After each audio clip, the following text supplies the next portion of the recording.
Bon, désolé YouTube, on a eu des problèmes techniques ici. Du coup, vous aurez que la fin vu que le début de ma VOD est morte.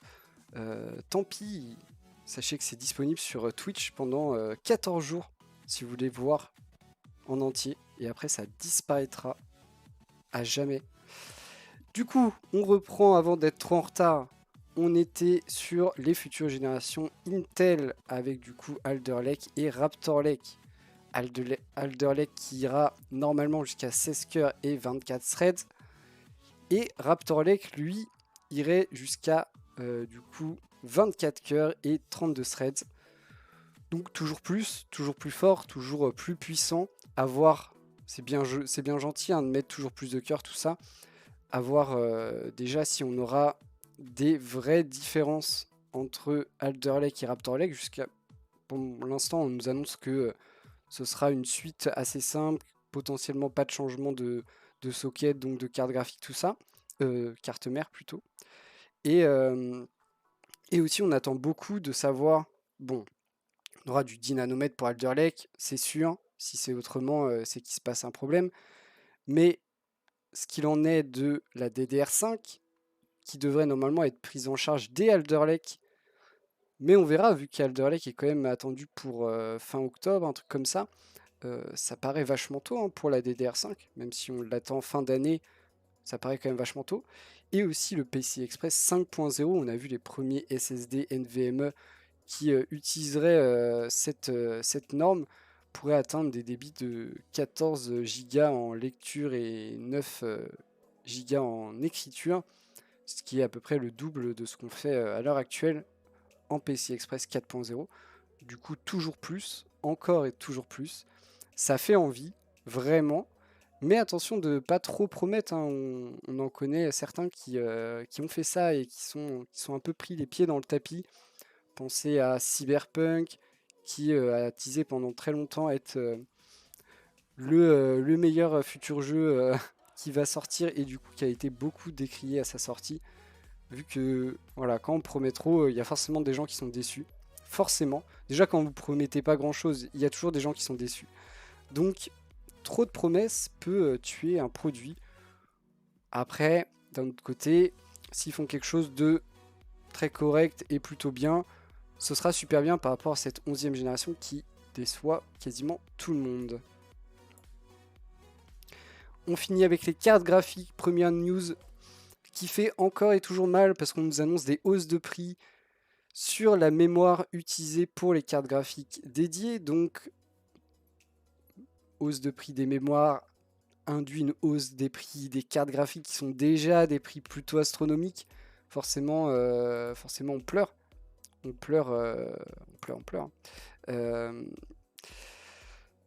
en plus, on nous annonce hausse sur à peu près tous les types de mémoire, que ce soit la GDDR6 ou GDDR6X, mais aussi probablement sur la GDDR5. Euh, donc, euh, donc ça fait mal, encore et toujours. À noter qu'on nous annonce du coup entre 8 et 13% d'augmentation future. On a eu des passages bien plus difficiles que ça, hein. Actuellement, par exemple, on est sur certaines puces à 100% de prix en plus.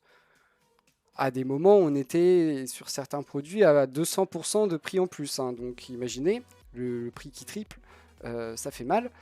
Et là, du coup, on nous annonce entre 8 et 13% de hausse. Sur un trimestre, on a eu des trimestres à plus 30%.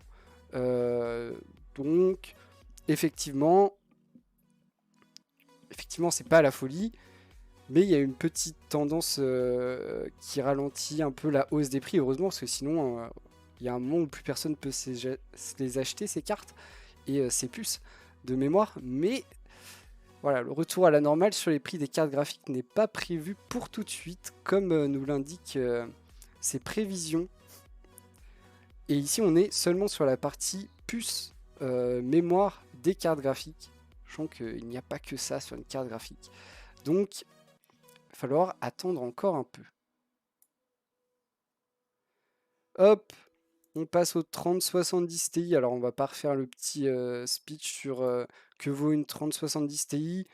Elle se situe très bien entre la 3070 et la 3080, environ une dizaine de pourcents plus performant qu'une 3070 et en gros 20% moins performant qu'une 3080.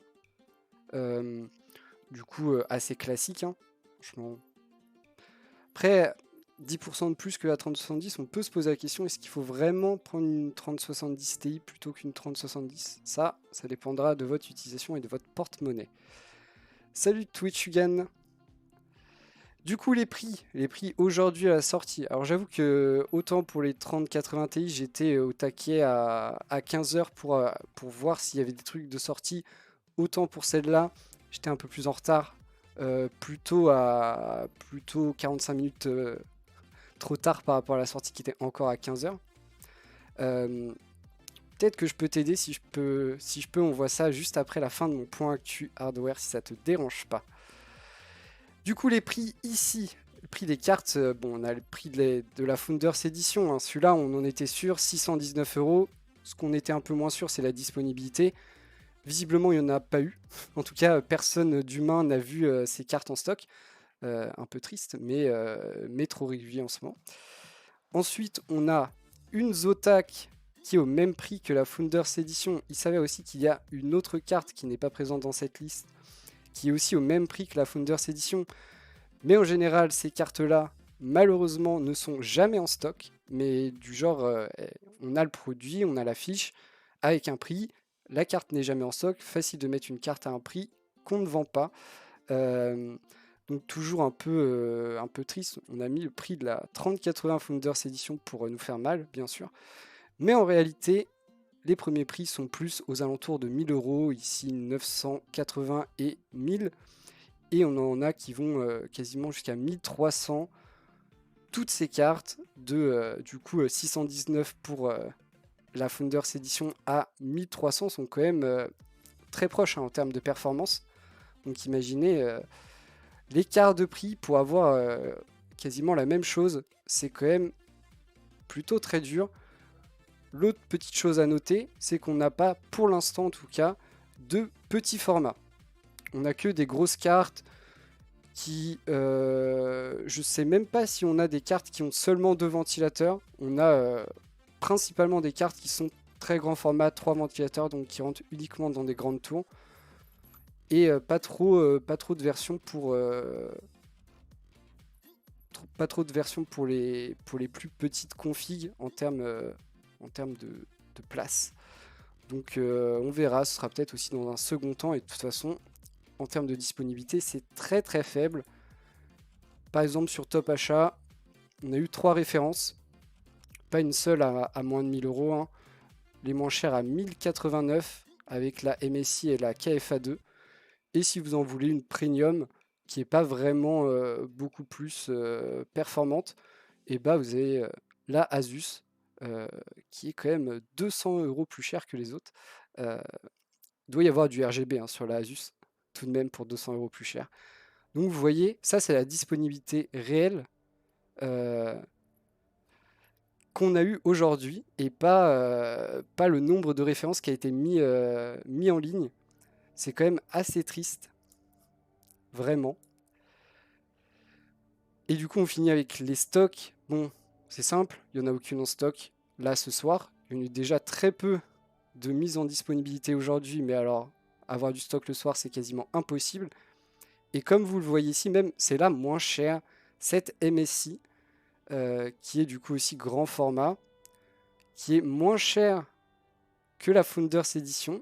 La Founders Edition est à 620, 619, 99, comme la Zotac. Mais à mon avis, comme à chaque fois, ce sont des cartes qui sont, voilà, référencées à ce prix-là pour que les gens les voient et se disent « Ah ouais, ça coûte ce prix-là », mais jamais disponible, en tout cas jamais à ce prix-là. Donc c'est un peu dommage. Et les vrais prix, c'est plutôt à partir de 980, 1000 € pour les premiers prix. Donc plutôt 1000 €, hein, plutôt 1000 €. C'est un peu compliqué. Vous voyez que des grandes versions avec 3 ventilateurs, donc pour les grands boîtiers.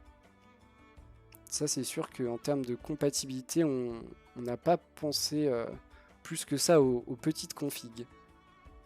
Donc voilà, comme d'hab, une sortie forcément décevante hein, en termes de disponibilité et de prix.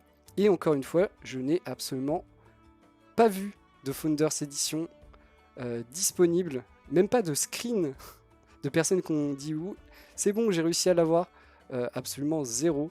Donc, un peu compliqué. On finit avec ce que vous pouvez vraiment acheter ce soir, tout de suite, là, maintenant, ce qui est en stock sur Top Achat. Après, il existe plein d'autres plateformes hein, d'achat. Je ne vais pas toutes les faire, j'en prends une qui, en général, met à jour régulièrement ses stocks, comme Top Achat. Et on voit qu'on a des 1650 à des prix toujours très élevés. Ces cartes qui sont vraiment le tout début des cartes gaming qui sont dernière génération, même si elles commencent à être un peu vieilles hein, par rapport à ce qui est sorti en dernier. Ça reste l'ultra accessible, là où maintenant une 1050 ça commence à être un peu tendu et un peu vieux. Mais des prix toujours très élevés, 280 ou 290 euros. Ensuite, on a toujours des 1660 super et pas super. Étrangement, la super qui est du coup la version refresh, version 2.0 si vous voulez, de la 1660 est moins chère que la 1660 de base.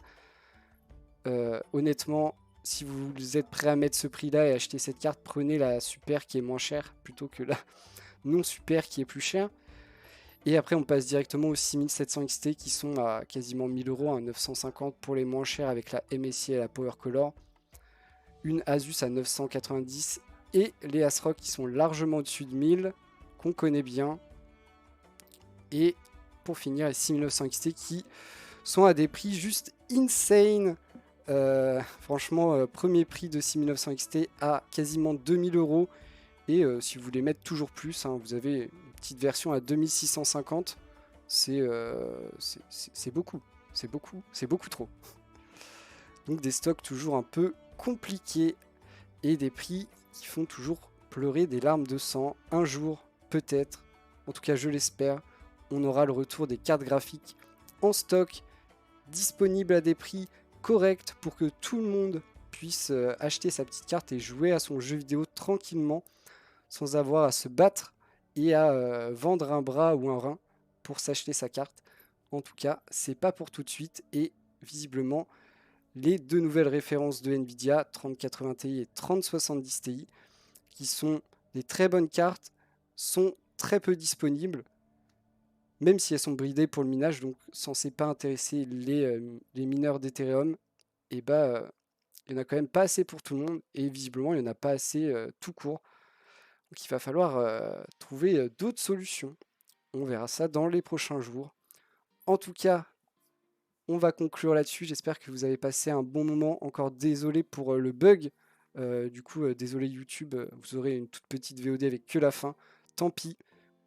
Et on se retrouvera demain vendredi, pour le dernier point actu hardware de la semaine. J'espère qu'on aura des nouvelles cartes graphiques en stock. Peu de chance. Mais bon, l'espoir fait vivre. En tout cas, merci d'avoir regardé.